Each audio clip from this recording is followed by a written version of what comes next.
good job teaching your dog how to walk on a loose leash. Unfortunately, those pesky critters are still getting in the way. You're out for a dreamy loose leash walk and all of a sudden your dog sees a squirrel. The squirrel goes running and so does your dog. Ugh, nobody likes that feeling of their shoulder getting jerked. Unfortunately, we can't control what the neighborhood cats are doing. The good news is that we can teach our dogs how to behave better.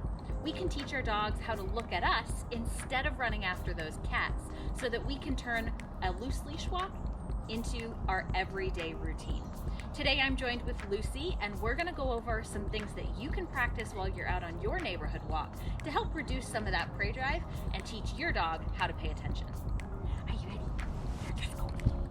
All right, so today we are going to practice some impulse control with critters with our little friend here. And this can be purchased online. We'll include a link in the description. These are really helpful when teaching our dogs how to disengage or look away from critters in the neighborhood. It's gonna be stationary, which is perfect because movement adds extra temptation. It also looks really real, so it gives me the perfect opportunity to work on disengaging and moving away from the critter with it being stationary. It's a nice controlled setup that we can create to help our dogs learn a better behavior instead of chasing. I first start with a quick warm-up. I want to make sure that Lucy can walk on a loose leash and respond to her let's go cue without the distraction present. I click and treat her for attention, loose leash, and a quick response to let's go as I change directions with her. We want to make sure that this response is nice and quick before we bring out the cat. After a few successful repetitions, it's time to bring out the cat. Lucy goes back inside while I set this up so that she doesn't know what's about to happen. Now I bring out Lucy. As we start our approach, I'm watching her body language carefully, making sure that I stop her before it becomes too exciting. As you can see, I've paused. I wait for her to offer eye contact on her own, and when she doesn't, I help her by using my let's go to get her to excitedly disengage with me. This next approach, she's too excited and she can't respond to my cue. So afterwards, I make secondary noises like kissing sounds to help prompt her and make that turnaround easier for her. Here you can see that she's starting to relax. She's able to maintain a loose leash, she offers attention on her own, and she offers attention when asked. This is my cue that I'm allowed to get a little closer.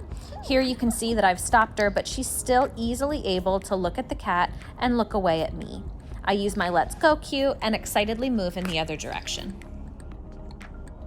As I work on this yo-yo exercise, I make sure that she has lots of reinforcement for the behaviors that I do like.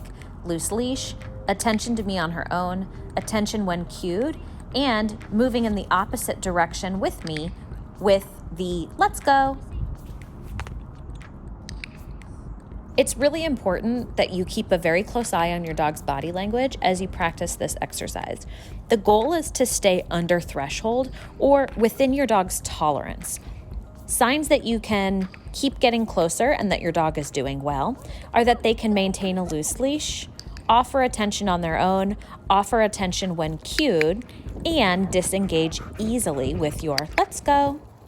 Signs that it's time to take a break and disengage and you've maybe gone a bit too far include reactive behavior like barking and lunging or inability to respond to any cues.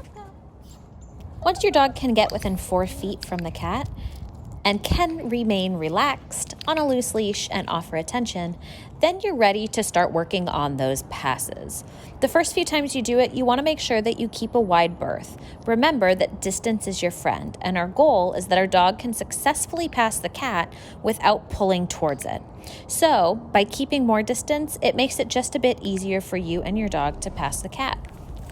As we approach the cat, I make sure that I have a high rate of reinforcement. I'm clicking and treating Lucy often to help keep her on a loose leash and keep her engaged with me.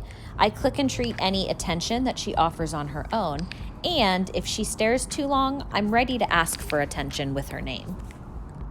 As I work on my passes, I make sure I keep a close eye on her body language. I want to make sure that these passes are successful and they're easy for her.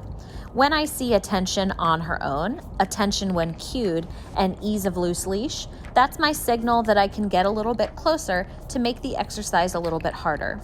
If she's unable to offer attention or pulls towards the cat, then I need to make the exercise easier for her to be successful by increasing the amount of space between her and the cat.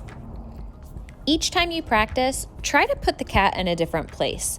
By changing the setup just a little bit, you help make it new, which helps your dog generalize. You can even pack the cat in the car and bring it along to a local park. Set the cat up outside before you bring your dog out of the car.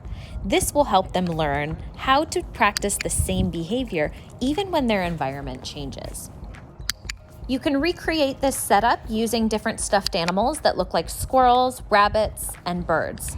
You can even practice this with live critters. Remember that the more the other animal moves, the harder it's going to be for your dog. So even if they've been doing well working with a stuffed cat, a real one is going to be a little more challenging. So be sure to keep a little extra space to help your dog be successful.